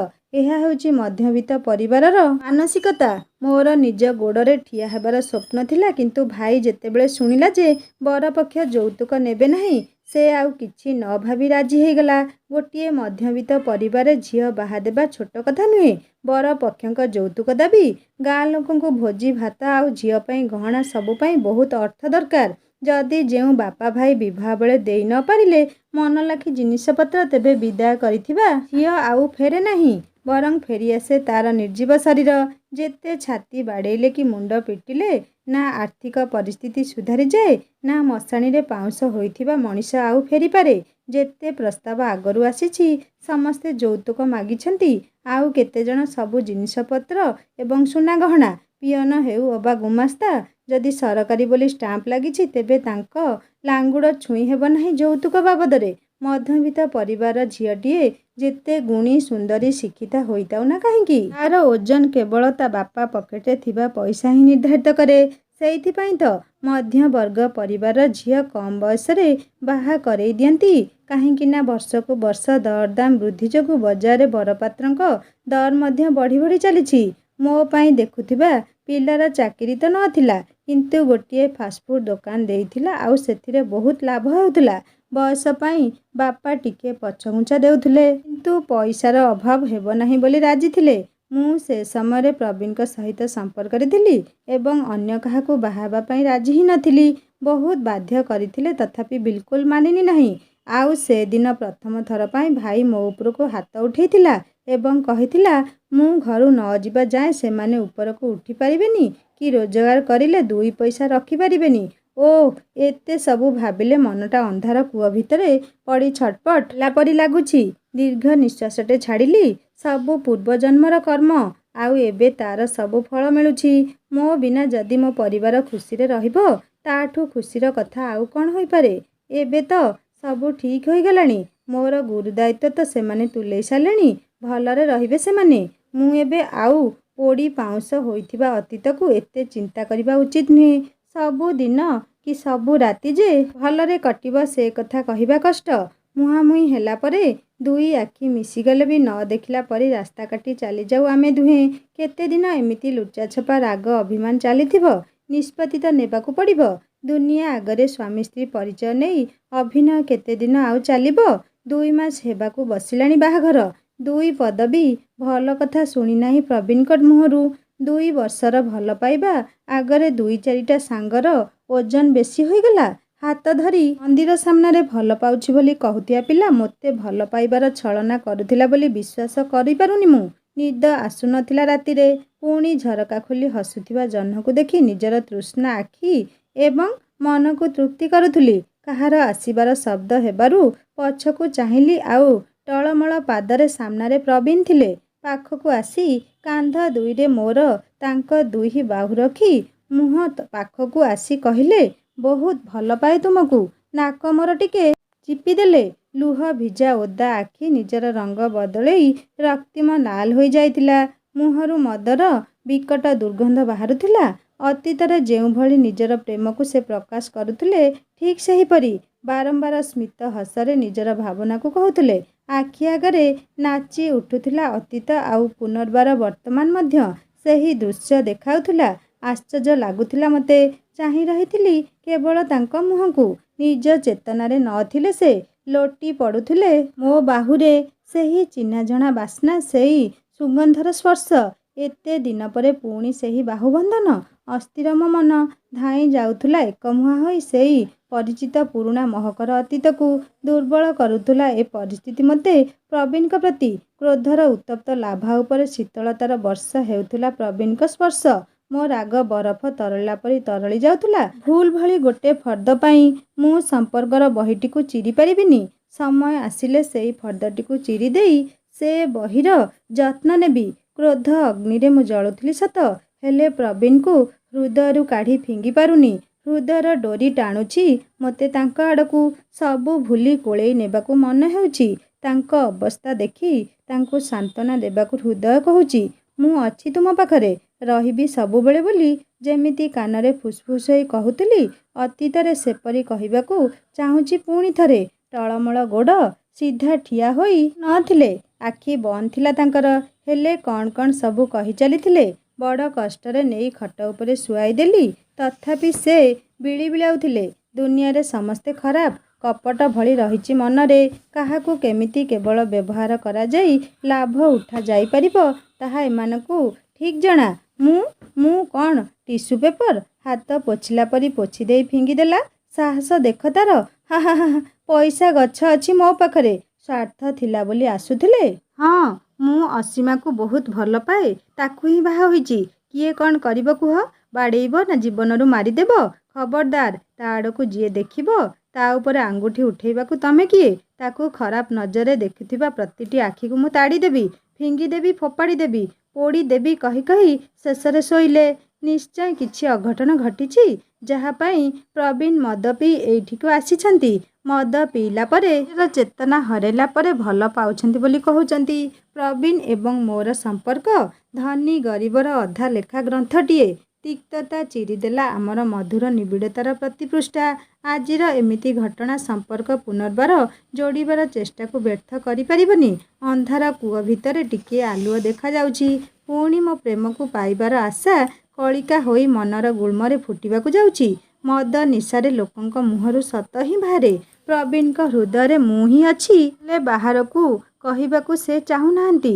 ମୁହଁକୁ ତାଙ୍କର ଚାହିଁଲି ଥରେ। ଶୋଇ ପଡ଼ିଥିଲେ ସେ। ଚାଦରଟେ ଆଣି ଘୋଡ଼େଇ ଦେଲି। ହଠାତ୍ ହାତ ମୋର ଧରିଦେଲେ ସେ। ଆଉ ଚମକି ପଡ଼ିଲି ମୁଁ। ଆଖିରେ ନିଦ ଭରପୁର ଥିଲା ତାଙ୍କର। ହାତ ଧରି ମୋର ପୁଣି ଶୋଇ ପଡ଼ିଲେ। ଲାଗୁଥିଲା ଶକ୍ତ ଆଘାତ ତାଙ୍କ ହୃଦୟରେ ଲାଗିଛି। ବିଶ୍ୱାସ ଭାଙ୍ଗିଛି କି କୌଣସି କଥା ପାଇଁ ସେ ଅନୁତାପ କରୁଛନ୍ତି। ମୋ ହାତକୁ ତାଙ୍କ ହାତରୁ କାଢ଼ିବା ପାଇଁ ବହୁ ଚେଷ୍ଟା କରିଲି, କିନ୍ତୁ ବିଫଳ ହେଲି। ମୁଁ ସେଇଠି ପାଖରେ ବସି କିଛି ସମୟ ଅପେକ୍ଷା କରିଲି। ଯେତେବେଳେ ମୋର ଆଖି ଖୋଲିଲି, ଦେଖିଲି ଖଟ ପାଖରେ ମୁଁ ଶୋଇ ଯାଇଥିଲି। ମୋ ହାତରେ କିନ୍ତୁ ପ୍ରବୀଣଙ୍କ ହାତ ଆଉ ନଥିଲା। ରୁମ୍ରେ ମଧ୍ୟ ସେତେବେଳକୁ କେହି ନଥିଲେ। ସୂର୍ଯ୍ୟଙ୍କ କିରଣ ଝରକା ଦେଇ ପରଦା ସହିତ ଲୁଚକାଳି ଖେଳ ଖେଳୁଥିଲା। ସମୟ ପ୍ରାୟ ସକାଳ 9ଟା ପରେ। ରାତିରେ କାଲି ବହୁ ସମୟ ଅପେକ୍ଷା କରି ବୋଧେ ଆଖି ଲାଗିଯାଇଥିଲା ଏବଂ ଶୋଇ ପଡ଼ିଥିଲି। ଉଠି ପରଦା ଆଡ଼େଇ ସୂର୍ଯ୍ୟଙ୍କ କିରଣକୁ ମୁହଁ କରିଲି। ଲାଗିଲା ଯେମିତି କିରଣର ନରମ ସ୍ପର୍ଶ ମୋତେ ଚୁମି ଯାଉଛି। ଘନ କାଳିମାର ଛାତି ଚିରି ସୂର୍ଯ୍ୟ କାଲି ପୁଣି ଖୁସିର ଅସାର ନେଇ ଜୀବନରେ ମୋର ଉଇଁବ। ଆଉ ସୁଖ ସଞ୍ଜୀବନୀ ସିଞ୍ଚିବ। ଉଠିଥିବା ସବୁ ଝଡ଼ ନିଶ୍ଚୟ ଥମିବ। କୋଇଲିର ସ୍ୱର ପୁଣି ଶୁଭିବ। ହୁଏତ ଏଥର ସେ ବେଶୀ ମିଠା କୁହୁତାନ ଗାଇବ। ମୋ ମରି ଯାଇ ପାଉଁଶ ହୋଇଥିବା ମନ ପୁଣି ଜୀବନ୍ତ ହୋଇ ଉଠିବ। ଆଉ ମୋ ସଂସାର ହସିବ ବୋଲି ଆଶାବାଦୀ ମୁଁ। ନିଜର ନିତ୍ୟକର୍ମ ଶେଷ କରି ସକାଳର ଜଳଖିଆ ଖାଇବାକୁ ରୋଷେଇ ଘରକୁ ଯାଉଥିଲି। ଦେଖିଲି ଡାଇନିଂରେ ପ୍ରବୀଣ ବସି ଖାଉଛନ୍ତି। ଚାରିଆଡ଼କୁ ନଜର ପକେଇଲି। ଦେଖିଲି କେହି କୁଆଡ଼େ ନାହାନ୍ତି। ରୋଷେଇ ଘରେ ପୂଜାରୀ କକାଙ୍କଠାରୁ ଜାଣିବାକୁ ପାଇଲି ଯେ ଶାଶୁ ଶ୍ୱଶୁର ମନ୍ଦିର ଯାଇଛନ୍ତି ଜଣକ ଜନ୍ମଦିନ ପୂଜାରେ। ଫେରିଲା ବେଳକୁ ସନ୍ଧ୍ୟା ହେବ। ମୁଁ ରୋଷେଇ ଘରୁ ଖାଇବା ଥାଳି ନେଇ ରୁମ୍ ଆଡ଼କୁ ମୁହାଁଇଲି। ଆଉ ଅସୀମା ଡାକ ଶୁଣି ଅଟକି ଗଲି। କେତେ ଯୁଗ ପରେ ମୋ ନାଁ ମୋତେ ଶୁଣିବାକୁ ମିଳିଲା ପ୍ରବୀଣଙ୍କ ମୁହଁରୁ। ପଛକୁ ବୁଲି ଚାହିଁଲି, ଆଉ ସେ କହିଲେ, ତାଙ୍କର ଖାଇବା ସରିଲାଣି, ମୁଁ ସେଇଠି ବସି ଖାଇପାରିବି। ମୁଁ ଆଉ କିଛି ନ ଭାବି ଯାଇ ଡାଇନିଂରେ ବସି ପଡ଼ିଲି। ସେ ତାଙ୍କ ଖାଇବା ଖାଇସାରି ଉଠି ଚାଲିଗଲେ। ମୋତେ ହୃଦୟରୁ ଖୁସି ଲାଗିଲା। ନ ଖାଇବି ମନ ପେଟ ପୂରି ଯାଉଥିଲା। ସ୍ମିତ ହସ ମୋ ଓଠରେ ଖେଳିଗଲା। ଖାଇବା ସରିଥିଲା କି ନାହିଁ। କଲିଂ ବେଲ୍ ବାଜିଲା। ପ୍ରବୀଣ ବାହାରକୁ ଆସିଲେ ଏବଂ କବାଟ ଖୋଲିଲେ। ବୋଧେ କିଛି ଜଣ ଲୋକ ଆସିଥିଲେ। ନୂଆ ବୋହୂ ବୋଲି ମୁଣ୍ଡରେ ଓଢ଼ଣା ଦେଇ ସେଇଠୁ ଯିବା ପାଇଁ ବାହାରିଲି। ହେଲେ ଦେଖିଲି 2 ଜଣ ଯୁବକ ଆଉ ଜଣେ ଯୁବତୀ। ସେ ଝିଅ ଆଉ କେହି ନୁହେଁ, ଆମ କଲେଜର ଶିପ୍ରା। ଯିଏ ନିଜକୁ କଲେଜ କୁଇନ୍ କୁହେ ଏବଂ ଅନ୍ୟମାନଙ୍କୁ ନିଚା ଦେଖାଇବାକୁ ଚେଷ୍ଟା କରେ। ହେଲେ ଇଏ ଏଇଠି କ'ଣ ପାଇଁ? ବିବାହର 2 ମାସ ଭିତରେ ଯେତିକି ଜାଣିଛି ଶିପ୍ରା ତ ସମ୍ପର୍କୀୟ ନୁହେଁ। ମନରେ ହଜାରେ ପ୍ରଶ୍ନ, ହେଲେ ଉତ୍ତର ଦେବ କିଏ? ଆରେ ତମେ କାଲି ହଠାତ୍ ହୋଟେଲରୁ କାହିଁକି ଚାଲି ଆସିଲ? ମୋତେ କେତେ ଡର ଲାଗିଲା ଜାଣିଛ? କହି ଶିପ୍ରା ପ୍ରବୀଣଙ୍କ କାନ୍ଧରେ ହାତ ଦେଲା। ପ୍ରବୀଣ ବିରକ୍ତି ଭାବ ଦେଖାଇ କାନ୍ଧରୁ ହାତ ହଟେଇ ଦେଲେ। କ'ଣ ହେଲା ପ୍ରବୀଣ? ରାଗୁଛ କାହିଁକି? ଶିପ୍ରା ବ୍ୟସ୍ତ ହୋଇ ପଚାରିଲା। ଏଇଠିକି ଆସିବାକୁ ସାହସ କରିଲ କେମିତି ତମେମାନେ? ଆରେ କ'ଣ ହେଲା? ସାଙ୍ଗ କାଲି କଥା ନ ହେଇ ଚାଲି ଆସିଲୁ ହୋଟେଲରୁ। ଯେତେ ଫୋନ୍ କରିଲୁ ଯେ ଉଠେଇଲୁ ନାହିଁ। ବ୍ୟସ୍ତ ଲାଗୁଥିଲା ଆମକୁ, ସେଇଥିପାଇଁ ଆମେ ଏଇଠିକୁ ଚାଲି ଆସିଲୁ ବୋଲି ଆସିଥିବା ଯୁବକଙ୍କ ଭିତରୁ ଜଣେ କହିଲା। କେବେଠୁ ତମେମାନେ ମୋର ଶୁଭକାଂକ୍ଷୀ ହୋଇଗଲଣି? ଓ ଫୋନ୍ ଉଠେଇଲିନି ବୋଲି ଭାବିଲ ମଦ ପିଇ ବୋଧେ କେଉଁଠି ଦୁର୍ଘଟଣାର ସମ୍ମୁଖୀନ ହୋଇଛି, ଆଉ ସତରେ ବଞ୍ଚିଛି କି ନାହିଁ ଦେଖିବାକୁ ଚାଲି ଆସିଲ ବୋଲି କହିଲେ ପ୍ରବୀଣ। ଏମିତି କ'ଣ କହୁଛୁ ସାଙ୍ଗ? ବୋଲି ଯୁବକ ଜଣକ କହିଲେ। ଏସବୁ ଶୁଣି ମୁଁ ସେ ପାଖକୁ ଚାଲିଗଲି। ମୋତେ ଦେଖି ଶିପ୍ରା ଆଶ୍ଚର୍ଯ୍ୟ ହେଲା ଏବଂ କହିଲା, ଏବେ ଯାଏଁ ତୁ ଏଇଠି ଅଛୁ? ଆମେ ଭାବିଥିଲୁ କେଉଁ ନାଳରେ କି ଚୁଆରେ ବୁଡ଼ି ସାରିବୁଣି।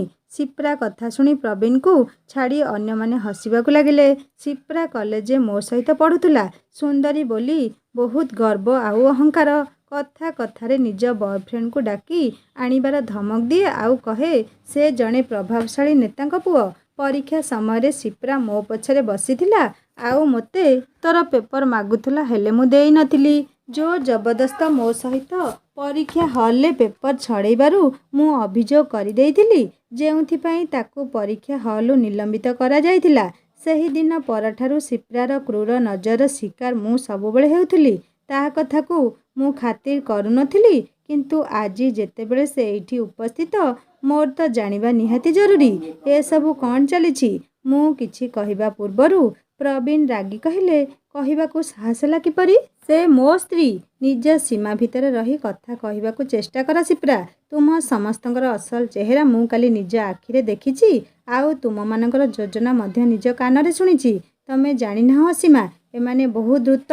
ଥରେ ହୋଟେଲରେ ସାଙ୍ଗର ଜନ୍ମଦିନ ପାର୍ଟିରେ ଦେଖା ହୋଇଥିଲା ଶିପ୍ରା ସହିତ। ସେଦିନ ଚିହ୍ନା ପରିଚିତ ହୋଇନଥିଲୁ। ତୁମେ କଲେଜ ପାଖରେ ତୁମକୁ ଛାଡ଼ିବା ପରେ ଶିପ୍ରା ଆସି ନିଜର ପରିଚୟ ଦେଇଥିଲା। ସେଦିନ ବୋଧେ ଶିପ୍ରା ଆମର ସମ୍ପର୍କ ବିଷୟରେ ଜାଣିବାକୁ ପାଇଥିଲା। ତୁମ ସହିତ ତା'ର କ'ଣ ଶତ୍ରୁତା ସେ ବିଷୟ ତ ମୋତେ କିଛି ଜଣା ନଥିଲା, କିନ୍ତୁ ଦିନେ ମିଛ ବାହାନା କରି ସାଙ୍ଗମାନଙ୍କ ଜରିଆରେ ମୋତେ ହୋଟେଲକୁ ଡାକିଲା। ଧୀରେ ଧୀରେ କୌଣସି ନା କୌଣସି ବାହାନାରେ ପ୍ରାୟ ସବୁବେଳେ ଦେଖା ହୁଏ। ତୁମର ଭିଡ଼ିଓ କରି ଶିପ୍ରା ମୋତେ ତୁମ ବିରୁଦ୍ଧରେ ବହୁତ କଥା କହୁଥିଲା। ପ୍ରଥମେ ତ ମୁଁ ବିଶ୍ୱାସ କରୁନଥିଲି, ହେଲେ ସବୁଦିନ ଜଣଙ୍କ ବିରୁଦ୍ଧରେ ବଖାଣିଲେ ମନରେ ଅଳ୍ପ ବହୁତ ସେ ଜଣଙ୍କ ଉପରେ ଅବିଶ୍ୱାସର ମଞ୍ଜି ପୋତି ହୋଇଯାଏ। ମୁଁ ଜାଣି ମଧ୍ୟ ପାରିଲିନି ଅବିଶ୍ୱାସର ସେ ମଞ୍ଜିଟା କେଡ଼େ ବଡ଼ ହୋଇ ନିଜର କାୟା ବିସ୍ତାର କରି ପକାଇଲା। ସେଦିନ ଯାହା ବି ବେଳାଭୂମିରେ ହୋଇଥିଲା, ସେ ହେଉଛି ସେ ଅବିଶ୍ୱାସର ଗୁଳ୍ମର ପାକଳ ଫଳ। ମୁଁ ବାଟବଣା ହୋଇଯାଇଥିଲି। ଅମୃତ ଭାବି ବିଷ ଯେ ପାନ କରୁଛି ଜାଣିପାରୁନଥିଲି। ମୁଁ ମୋ ବ୍ୟବହାର ପାଇଁ ବହୁତ ଦୁଃଖିତ ଅସୀମା ବୋଲି ମନ ଦୁଃଖରେ କହିଲେ ପ୍ରବୀଣ ଏବଂ ମୋତେ କୋଳରେ କୋଳେଇ ନେଲେ। ମୁଁ ଶୁଣିଲା ପରେ ମୋ ହୃଦୟର କୋହ ରହିପାରିଲା ନାହିଁ। ବୋହି ଆସିଲା ଆଖିରେ। ମୋ ଜୀବନରେ ଉଠିଥିବା ଝଡ଼ର କାରଣ ମୁଁ ଜାଣିପାରୁଥିଲି, ଆଉ ରଚୟିତାକୁ ବି ସ୍ୱଚକ୍ଷୁରେ ଦେଖିପାରୁଥିଲି। ସମ୍ପର୍କର ସୁନ୍ଦର ସ୍ତୂପ ବିଷାକ୍ତ ଅହଙ୍କାରୀ ନିଆଁରେ ଭାଙ୍ଗି ଟଳମଳ ହେଉଥିଲା। ନିରୀହ ମନରେ ନୀରବ ଯନ୍ତ୍ରଣା ବହୁତ କଷ୍ଟ ଦେଉଥିଲା। ଆଖି ନୀରବତାରେ ଲୋତକ ବୁହାଉଥିଲା। ହୃଦୟର ଗଭୀର କ୍ଷତକୁ ମର୍ମ ଭେଦି କରୁଣତାର ବିକଟ ଚିତ୍କାର ଶୁଣିବାକୁ କେହି ନଥିଲେ। ସମୟ ସୁଅରେ ସୁନ୍ଦର ଭାବନା ନିଜର ବୟସ ହରେଇ ଦେଲା। ଫେରେଇ ପାରିବ କି ସେ ସମୟ ଶିପ୍ରା? ପୋଛି ପାରିବ କି ମୋ ଲୁହ ଆଉ ହୃଦୟର କୋହ? ଏ କୂଟନୀତିର ରଚୟିତାକୁ ତ ପୁରସ୍କାର ଦରକାର ଥିଲା, ଆଉ ମୋ ହାତ ଉପରେ ମୋର ନିୟନ୍ତ୍ରଣ ରହିଲା ନାହିଁ। କ୍ଷଣକ ଭିତରେ ଗୋଟିଏ ଶକ୍ତ ଚାପୁଡ଼ା ଆଙ୍କିଦେଲି ଶିପ୍ରା ଗାଲରେ। ସେ ମଧ୍ୟ ହଠାତ୍ ଜାଣିପାରିଲା ନାହିଁ ୟୁବିଚ୍ କହି ମୋ ଉପରକୁ ହାତ ଉଠାଉଥିଲା, ଆଉ ସେତିକିବେଳେ ପ୍ରବୀଣ ତା ହାତ ଧରି ତଳକୁ ଛାଟିଦେଲେ ଏବଂ ଚେତାବନୀ ଦେଲେ, ଏମିତି ଆଗକୁ ଯେମିତି ନ ହୁଏ। ତମେମାନେ ସାଙ୍ଗ ହୋଇ ଏମିତି କାମ କରିବ ବୋଲି କେବେ ଭାବିନଥିଲି। ଟଙ୍କା ଦରକାର ଥିଲା ତ ମାଗିଥିଲେ ଦେଇଥାନ୍ତି, କିନ୍ତୁ ଏମିତି ଫସେଇ ନିଶା ଖୁଏଇ ଚେକରେ ଦସ୍ତଖତ କରେଇବା କ'ଣ ଠିକ୍ ଥିଲା? ଭୁଲ ନୁହେଁ ତ? ଏହାକୁ ଡକାୟତି କୁହାଯିବ। ଛୋଟବେଳର ସାଙ୍ଗ ତମେମାନେ, ଗୋଟିଏ ଜାଗାରେ ହସି ଖେଳି ବଡ଼ ହୋଇଛେ, ଗୋଟିଏ ପରିବାର ବୋଲି ଭାବୁଥିଲି ମୁଁ, କିନ୍ତୁ ସବୁ ଭାବନାରେ ପୂର୍ଣ୍ଣଚ୍ଛେଦ ପକେଇଦେଲ। ସେଇଥିପାଇଁ ଇଚ୍ଛା ହେଲା ନାହିଁ ପୋଲିସ ଡାକିବା ପାଇଁ, ନହେଲେ ମୋଠୁ ଖରାପ କେହି ନାହାନ୍ତି। ନିଜର ସ୍ୱାର୍ଥ ଆଉ ମଜା ମଜଲିସ୍ ପାଇଁ ତୁମେମାନେ କାହାକୁ ବି ଜୀବନରୁ ମାରି ଦେଇପାର। ବିଶ୍ୱାସ ହରେଇଦେଲ ତୁମେମାନେ। ଯୁବକ ଦୁଇଜଣ ନିଜ ଭୁଲ ପାଇଁ ଦୁଃଖିତ ହେଲେ ଏବଂ କ୍ଷମା ମଧ୍ୟ ମାଗିଲେ। ସିପ୍ରା ପରି ନାଗୁଣୀ ସହିତ ମିଳାମିଶା ନ କରିବାକୁ ମଧ୍ୟ ତାଗିଦ କରିଲେ। ମୋତେ ସିପ୍ରା ଭୁଲ ମାଗୁ ବୋଲି ମଧ୍ୟ କହିଲେ। ଭୁଲ ତ ମାଗିଲା ସିପ୍ରା, କିନ୍ତୁ ମୁହଁ ପୂରା ଉତୁରିଲା କ୍ଷୀର ପରି ହୋଇଯାଇଥିଲା। ପ୍ରବୀଣ ଆଉ କେବେ ବି ସେମାନଙ୍କ ସହ ମିଶିବେନି ବୋଲି ତାଙ୍କ ମୁହଁରେ କହିଲେ। ସେମାନେ ମଧ୍ୟ ଆଉ କିଛି ଅପ୍ରୀତିକର ପରିବେଶ ସୃଷ୍ଟି ନ କରି ଘରୁ ଚାଲିଗଲେ। ସେମାନେ ଚାଲିଗଲା ପରେ ପ୍ରବୀଣ ମୋ ପାଖକୁ ଆସିଲେ ଏବଂ କହିଲେ, ଏଇଟା ସତ ଯେ ବାଜି ପାଇଁ ମୁଁ ତୁମକୁ ପସନ୍ଦ କରିବାର ନାଟକ କରିଥିଲି, କିନ୍ତୁ ତୁମ ସହିତ ମିଶିବା ପରେ ତୁମର ସକାରାତ୍ମକ ଗୁଣ ମୋତେ ବହୁତ ଅନୁପ୍ରାଣିତ କରିଥିଲା ଆଉ ମୁଁ ତୁମ ପ୍ରେମରେ ପଡ଼ିଯାଇଥିଲି। ସେଦିନର ଭୁଲ ପାଇଁ ମୁଁ ତୁମକୁ କ୍ଷମା ମାଗୁଛି। ଯେଉଁ ପ୍ରୀତିର ମହଲ ଗଢ଼ିବା ବୋଲି ସ୍ୱପ୍ନ ଦେଖିଥିଲେ, ତାକୁ ମରୀଚିକା ହେବାକୁ ଦେବା ନାହିଁ। ଚାଲ ନୂଆ ରୂପରେ ନୂଆ ସମ୍ପର୍କ ତିଆରି କରିବା। ମୋ ପାଖରେ ଶବ୍ଦ ନଥିଲା କିଛି ନିଜର ବିକ୍ଷିପ୍ତ ମନର ଭାବନାକୁ ପ୍ରକାଶ କରିବା ପାଇଁ। ଅପେକ୍ଷାର ଅନ୍ତ ନିଶ୍ଚୟ ସୁଖଦ ହେବ ବୋଲି ଆଶା ଥିଲା। ତାଙ୍କ ଛାତିରେ ଯାଇ ଲାଗିଗଲି। ହୃଦୟର ସ୍ପନ୍ଦନ ତାଙ୍କର ମୁଁ ସ୍ପଷ୍ଟ ଭାବରେ ଶୁଣିପାରୁଥିଲି। ଆଖି ତ ଓଦା ହୋଇଯାଇଥିଲା ଦୁହିଁଙ୍କର, ହେଲେ ସୁଖଦ ଜୀବନ ପାଇଁ ତୃଷାର୍ତ୍ତ ମନଟା ଆତ୍ମତୃପ୍ତିର ଅନୁଭବ କରୁଥିଲା। ସାଙ୍ଗମାନେ, କାହାଣୀଟିକୁ ଏଇଠି ସମାପ୍ତ କରୁଛି। କାହାଣୀଟି କେମିତି ଲାଗିଲା ମୋତେ ନିଶ୍ଚୟ କମେଣ୍ଟ କରି ଜଣାଇବେ। ଆଉ ଯଦି କାହାଣୀଟି ଭଲ ଲାଗିଥାଏ ଲାଇକ୍ଟିଏ କରିବେ, ସାଙ୍ଗମାନଙ୍କ ସହିତ ସେୟାର କରିବେ। ଆଉ ଯଦି ମୋ ଚ୍ୟାନେଲରେ ନୂଆ ଅଛନ୍ତି ତାହେଲେ ସବସ୍କ୍ରାଇବ୍ କରି ବେଲ୍ ଆଇକନ୍ ଦବାଇଦେବେ। ପ୍ରଥମ ପାର୍ଟଟିକୁ ଆପଣମାନେ ଏତେ ଭଲ ପାଇବା ଦେଇଥିବାରୁ ସେଥିପାଇଁ ଅଶେଷ ଅଶେଷ ଧନ୍ୟବାଦ। ଦ୍ୱିତୀୟ ପାର୍ଟଟିକୁ ବି ଆପଣମାନେ ସେଇଭଳି ଭଲ ପାଇବା ଦେବେ ବୋଲି ଆଶା ରଖୁଛି। ପୁଣି ଆସିବି ଆଉ ଗୋଟେ ସୁନ୍ଦର କାହାଣୀ ନେଇ। ରହୁଛି। ନମସ୍କାର। ଜୟ ଜଗନ୍ନାଥ।